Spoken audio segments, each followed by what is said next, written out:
Olá, seja muito bem-vindo. O STJ Notícias começa agora. E no programa de hoje nós vamos conversar sobre seguros. Nós vamos explicar como o Judiciário tem se posicionado sobre direitos e deveres dos usuários e das seguradoras. E o que fazer para você não ter dor de cabeça quando precisar do seu seguro. Aqui no estúdio também vamos responder as perguntas que você deixou na nossa página no Facebook sobre esse assunto. E entre as decisões da semana, a que garante pensão alimentícia depois do rompimento da união estável homoafetiva. Tudo isso e muito mais agora no STJ Notícias, que começa conectado a você.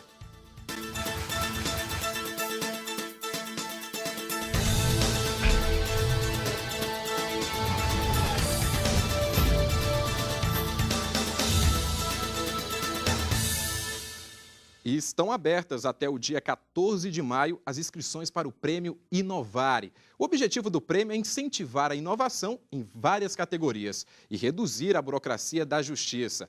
A 12ª edição do Prêmio Inovare foi lançada na última quinta-feira no plenário do Superior Tribunal de Justiça. O evento foi aberto pelo presidente do Superior Tribunal de Justiça, ministro Francisco Falcão. Anualmente, o Inovare dissemina propostas e ações que contribuem para a eficiência e a criatividade, a desburocratização, a agilização dos serviços judiciais através de sua premiação e de sua ampla divulgação. Isto vem permitindo a adoção de bem-sucedidas práticas jurídico-administrativas pelos que buscam a eficiência e a celeridade do sistema justiça. Criado em 2004 pelo Instituto Inovare e pelo Ministério da Justiça, o prêmio tem a finalidade de divulgar e valorizar iniciativas inovadoras, no sentido de melhorar o funcionamento do judiciário. De lá para cá, 154 trabalhos foram premiados. Há mais de uma década vem permitindo grandes ideias para grandes implementações no aperfeiçoamento institucional do sistema judiciário brasileiro. Então, portanto, ele é um prêmio que, sem sombra de dúvida, envolve ativamente advogados, membros do Ministério Público, magistrados, defensores públicos, ou seja, todos os operadores do direito discutindo, dialogando para melhorar o sistema judicial. Ele é um grande ganho para o país, os resultados mostram isso e teremos mais uma vez um prêmio que dotará brasileiros e brasileiras de grandes ideias para boas implementações futuras. Esta edição trouxe uma novidade. Além das categorias que já existiam, foi criada mais uma: Justiça e Cidadania. Estamos abrindo as janelas do Inovare ainda mais para alcançar toda a cidadania, com temas da cidadania e no seu vínculo com a justiça, seja no campo da educação, no campo da ética, no campo da saúde, no campo do meio ambiente, né? Cidadania é a qualidade do cidadão. Então nós estamos agora selecionando também práticas oriundas diretamente da cidadania e voltadas para o aperfeiçoamento do sistema de justiça. E as práticas inscritas na categoria especial deverão tratar da redução das atividades judiciais do poder público. Nas demais, o tema é livre. Garantia de direitos em união homoafetiva. Hoje, na Justiça, quando um casal homossexual se separa, cada um tem direitos na partilha de bens, por exemplo, além de pensão previdenciária em caso de morte de um dos parceiros. E os ministros da 4ª turma do STJ entenderam que o parceiro que tiver dificuldade de se sustentar pode pedir pensão alimentícia depois do rompimento da união estável. Vamos ver. No recurso que chegou ao STJ, o parceiro afirmou que, com o fim da relação homoafetiva de 15 anos, passou a ter dificuldades financeiras para o próprio sustento, principalmente por causa de problemas de saúde. A ação cautelar de alimentos, iniciada depois da ação de reconhecimento e dissolução de união estável, foi negada pela Justiça Paulista, que entendeu que a união de pessoas do mesmo sexo deve ser um acordo, uma sociedade de fato, e não uma entidade familiar. Mas no Superior Tribunal de Justiça, o ministro Luiz Felipe Salomão entendeu que a decisão vai de encontro com recente jurisprudência do STF e do STJ. Para o ministro, o próprio Código de Processo Civil dá direito aos parentes, cônjuges ou companheiros de pedir alimentos aos familiares em caso de necessidade. Desta forma, não há por que excluir o casal homossexual da normatização. Por fim, o ministro afirmou que ninguém pode ser privado de direitos e nem sofrer restrições por causa da orientação sexual. Com a decisão, o processo retorna ao tribunal de origem, que vai avaliar os requisitos para validar a união estável e o pagamento da pensão. Você sabe o que significa desaforamento? Não? No direito penal é o ato de transferir o julgamento de um tribunal de júri de uma cidade para outro lugar. E foi exatamente isso que a defesa do médico José Luiz Gomes da Silva, acusado de fazer parte da chamada máfia dos órgãos na cidade de Poços de Caldas, em Minas Gerais, questionou no STJ. Mas o pedido de habeas corpus foi negado pelo ministro Rogério Schietti. A repórter Kátia Gomes tem os detalhes. José Luiz e outros médicos são acusados de provocar, em abril de 2000, a morte de uma criança de 10 anos para torná-la doadora de órgãos. O julgamento tinha sido marcado para julho de 2014 em Poços de Caldas, mas o Ministério Público pediu que o processo fosse transferido para Belo Horizonte com a intenção de assegurar a imparcialidade dos jurados. O Tribunal de Justiça de Minas Gerais aceitou o pedido. Por isso, a defesa do médico recorreu ao STJ, alegando que não havia provas que colocassem em dúvida a imparcialidade do júri.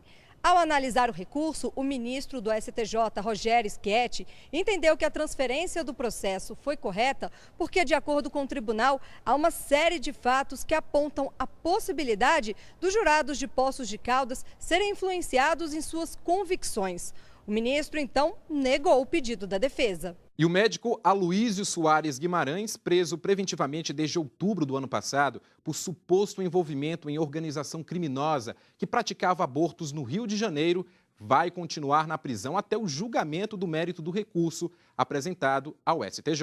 Na ação, a defesa havia solicitado a revogação da prisão preventiva do acusado, ou que ela fosse substituída por prisão domiciliar.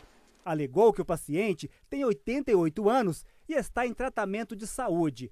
O pedido foi negado pela Justiça do Rio de Janeiro, que determinou que o preso continue realizando tratamento médico no hospital penitenciário. No STJ, a defesa afirmou que faltou fundamento na decretação da prisão preventiva e que não há motivos para que o médico não possa continuar o tratamento de saúde em casa. O pedido foi negado pelo desembargador convocado Newton Trizotto. Devido às circunstâncias do caso, o desembargador afirmou que não há motivos excepcionais para a concessão do pedido, já que o médico e outras 74 pessoas foram denunciadas por suposto envolvimento em organização criminosa, que praticava abortos na capital fluminense. Por fim, o desembargador citou a jurisprudência da 5ª turma do STJ, que não há por que falar em constrangimento ilegal quando a prisão cautelar está devidamente justificada. Operação Lava Jato. Foram analisados no STJ mais pedidos de liberdade de envolvidos na investigação que apura irregularidades na Petrobras. O ex-vice-presidente da Ingevix Engenharia, Gerson de Mello Almada, vai continuar preso. Também foram negados os pedidos dos executivos Dalton dos Santos Avancini e João Ricardo Auler, da construtora Camargo Correia. Vamos conferir agora quais foram as alegações das defesas e o entendimento do relator aqui no STJ. No pedido de habeas corpus, a defesa alegou que não teve acesso aos documentos e provas contidas no processo. Além de pedir a soltura dos acusados, o documento solicitou a anulação do processo desde o início, até que fossem juntadas aos autos toda a documentação e provas produzidas na investigação. Ao negar o pedido, o desembargador convocado, Newton Trizotto, afirmou que habeas corpus é uma garantia que não se presta para resolver questões de natureza meramente processual e que a prisão dos acusados foi bem fundamentada. E mais uma vez, o ex-vice-presidente da Ingevix Engenharia, Gerson de Mello Almada, acusado de integrar o esquema de corrupção na Petrobras e preso na Operação Lava Jato, teve o pedido de liminar negado pelo STJ. O pedido foi contra uma decisão do Tribunal Regional Federal da 4ª Região, que manteve a prisão preventiva do executivo. No recurso, A defesa alegou que a manutenção da prisão foi decidida de forma impensada, mas para o desembargador Newton Trisotto foram indicados todos os fundamentos que justificam a decretação da prisão preventiva do executivo, principalmente para a garantia da ordem pública. E veja no próximo bloco, você sabe quais as principais regras dos seguros? O que você deve verificar ao assinar um contrato para evitar dor de cabeça lá na frente? Segura aí que daqui a pouco eu tenho as respostas. É o STJ Notícias, sempre conectado a você.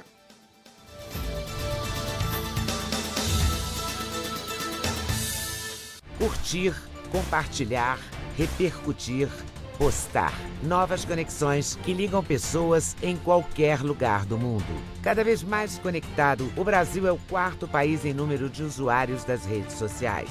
Sempre inovando, o Superior Tribunal de Justiça conquista milhares de seguidores na internet. A marca é resultado da linguagem simples, atraente e acessível no Twitter, no Facebook e no YouTube. Onde tem o nome do STJ, tem informação segura, confiável, tem cidadania. No Facebook, milhares de pessoas levaram a página do STJ ao primeiro lugar entre os tribunais mais acessados no mundo. No YouTube, novos programas, entrevistas, documentários e reportagens especiais.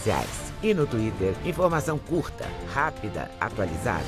YouTube, Twitter, Facebook, o Superior Tribunal de Justiça acredita nas redes sociais e leva a cidadania até você. Superior Tribunal de Justiça, o Tribunal da Cidadania.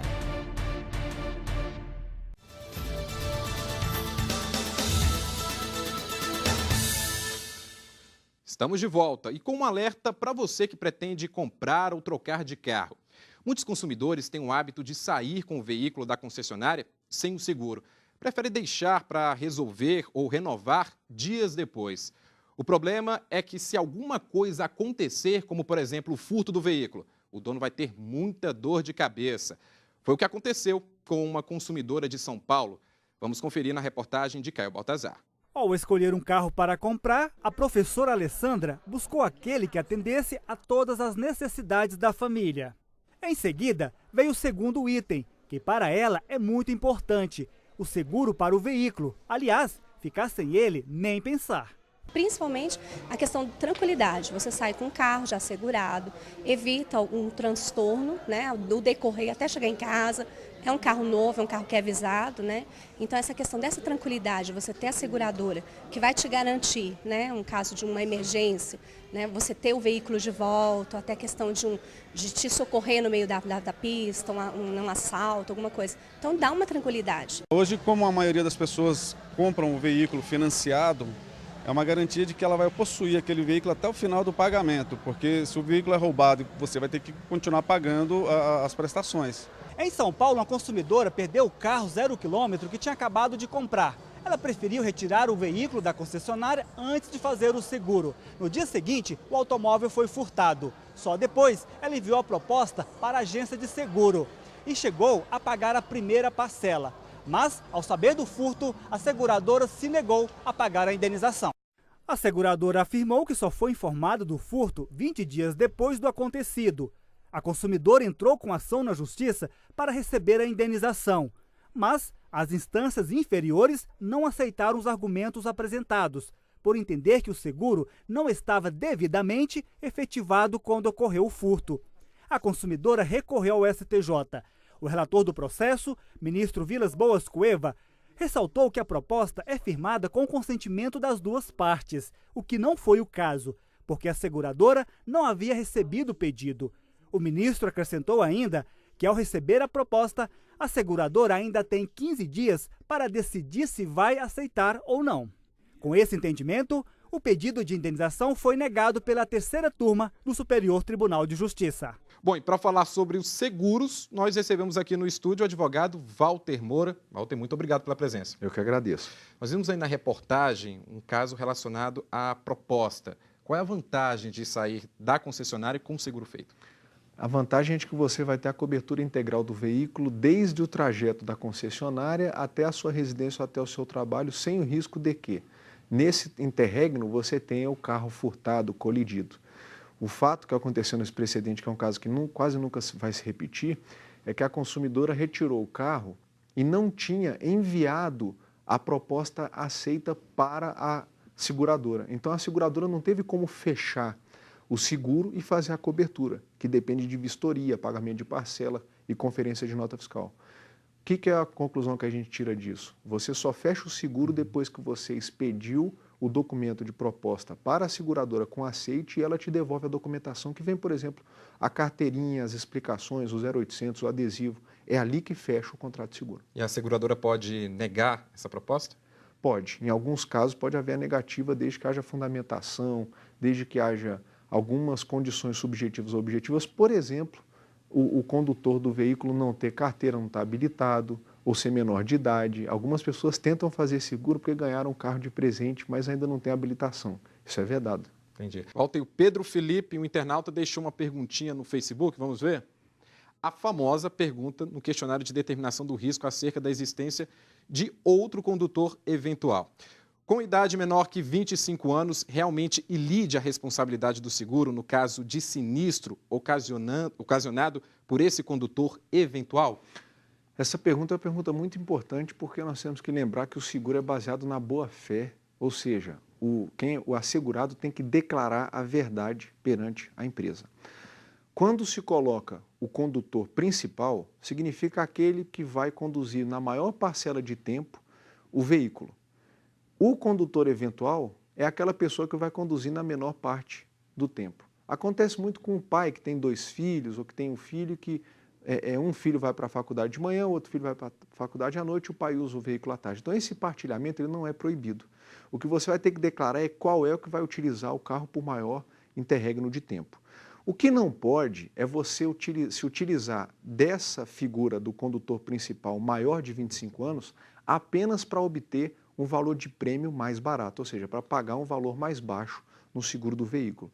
Se isso daí for comprovado, e se tiver comprovado essa má-fé, ou seja, o condutor principal nunca conduz o veículo, pode haver uma discussão judicial e pode haver a não cobertura por parte da seguradora.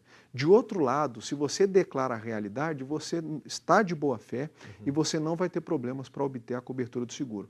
Agora, na eventualidade de uma pessoa conduzir apenas uma vez ou apenas 2 vezes, um parente que chegou de fora e vai conduzir o veículo ali eventualmente, nessas hipóteses o judiciário tem interpretado o contrato em favor do consumidor e colocado que ele estando de boa fé tem que haver a cobertura. Afinal, o seguro é do veículo, não é do condutor. Ok. Outra pergunta, acho que é da Márcia. Márcia, ela quer saber. Renovei o seguro do carro por mais 12 meses e o valor foi pago à vista, mas precisei vender o automóvel 3 meses após a renovação. Não tem outro veículo para o qual transferir o seguro. Há alguma norma que obrigue a seguradora a me restituir o valor que não será usado? Ou seja, tenho direito a receber o que já foi pago pelos 9 meses que estarei sem carro e, portanto, não usarei o seguro? Muito boa a pergunta da Márcia, porque ela demonstra para nós que o contrato de seguro ele é normalmente contratado anualmente. Quando você renova, você tem o desconto, mas é um contrato que, vamos lá, é caro. As renovações, elas geram um desconto. Não importa se é um contrato novo ou renovado, se você deixou de usar esse veículo, ou você vendeu, ou você simplesmente parou de utilizá-lo e vai perder a propriedade do veículo, você pode pedir o abatimento proporcional, ou seja, a devolução do período em que você não vai usar o carro. Isso já está, de tão comum essa discussão, já está especificado numa planilha da SUSEP. Basta você buscar no site da SUSEP, ele vai estar lá. A partir de 15 dias, até o dia 364 do seu seguro, você vai poder ter a devolução proporcional do valor pago. Isso é importante porque tem gente que vende o carro, se esquece de cancelar o seguro e perde um dinheiro aí em vão. Então é bom você observar isso. Já tem a regra da SUSEP, a seguradora tem que aplicar isso aí automaticamente. Muitos consumidores brasileiros esquecem disso. Ok. Mais uma pergunta. Eduardo Martins, ele fala, os seguros chamados seguro de vida com prêmio resgatável, que são vendidos por intermédio de brasileiros, mas que a empresa, seja de outro país, estão submetidos à legislação brasileira, mesmo sem um registro da SUSEP. Se sim, quais leis seguram esse contrato? Você acabou de explicar isso, né? Esse caso aí é um caso mais especial porque realmente o brasileiro ele tem ido muito para o exterior. E a gente tem tomado conhecimento realmente desses planos novos, desses seguros novos. Existe um seguro, que é esse que está colocado por quem perguntou, que é um seguro que realmente ele já declara no contrato que o nosso dinheiro vai para uma instituição estrangeira. Vai ser mais ou menos um fundo que vai receber o nosso dinheiro. É como se fosse uma poupança que você pode resgatar, não necessariamente com evento morte. É uma aplicação.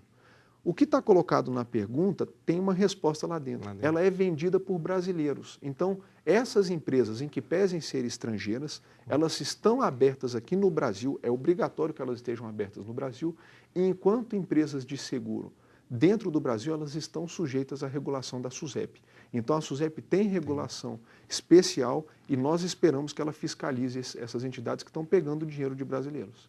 É isso. Pedir para o senhor continuar aqui conosco, porque daqui a pouco, depois do intervalo comercial, nós vamos falar sobre plano de saúde. Uma operadora vai ter que indenizar um paciente com câncer por falha de informação.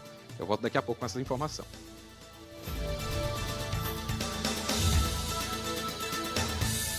Curtir, compartilhar, repercutir, postar. Novas conexões que ligam pessoas em qualquer lugar do mundo. Cada vez mais conectado, o Brasil é o 4º país em número de usuários das redes sociais.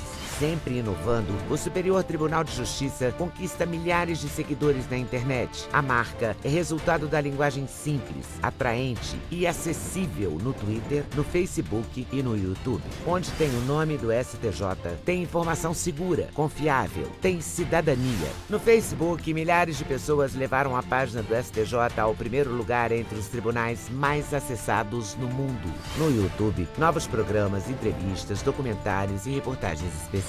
E no Twitter, informação curta, rápida, atualizada. YouTube, Twitter, Facebook, o Superior Tribunal de Justiça acredita nas redes sociais e leva a cidadania até você. Superior Tribunal de Justiça, o Tribunal da Cidadania.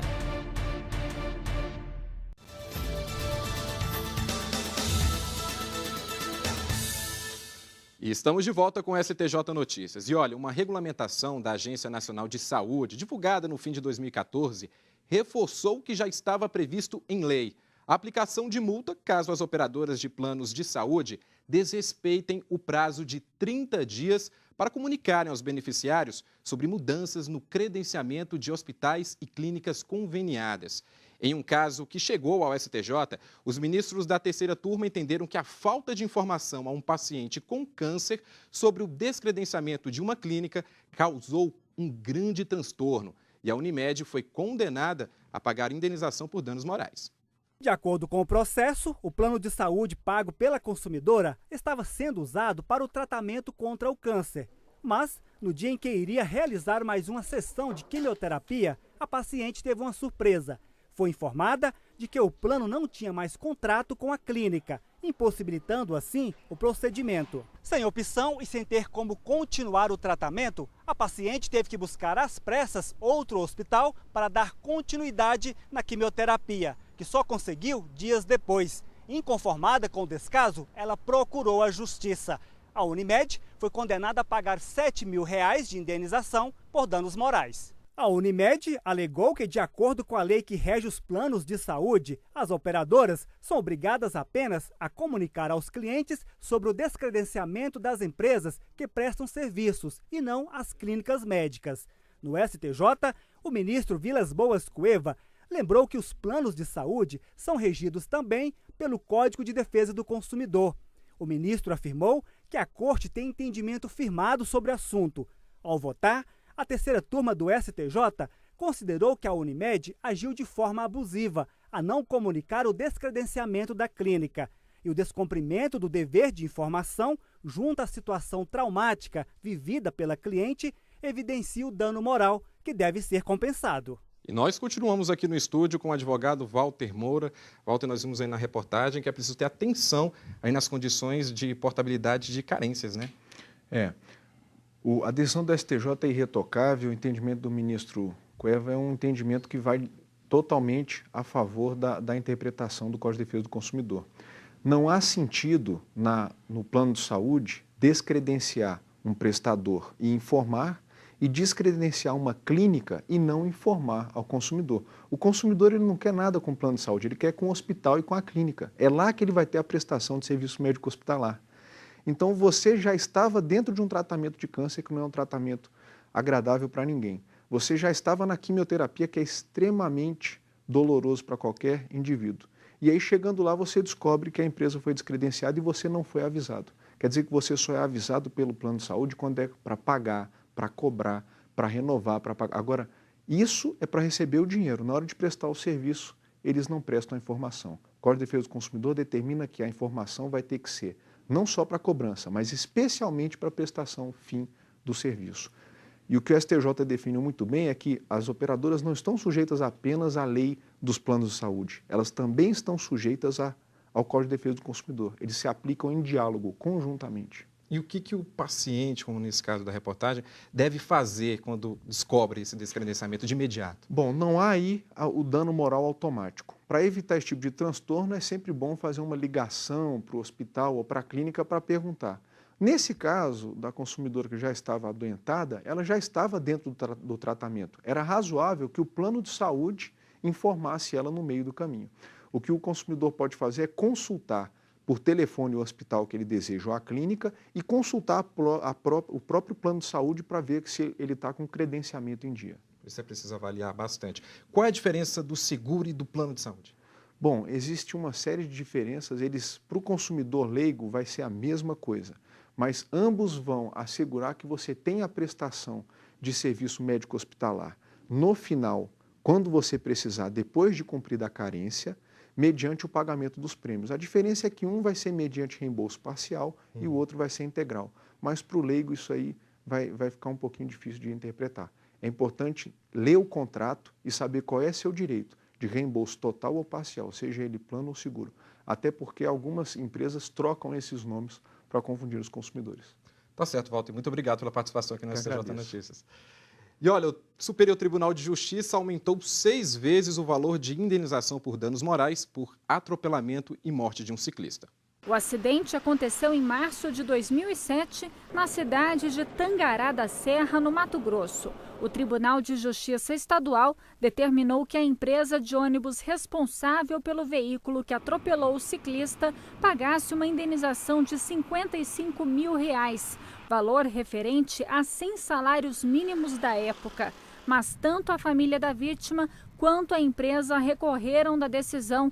Os familiares pediam o aumento da indenização e o pagamento da pensão por danos materiais em parcela única.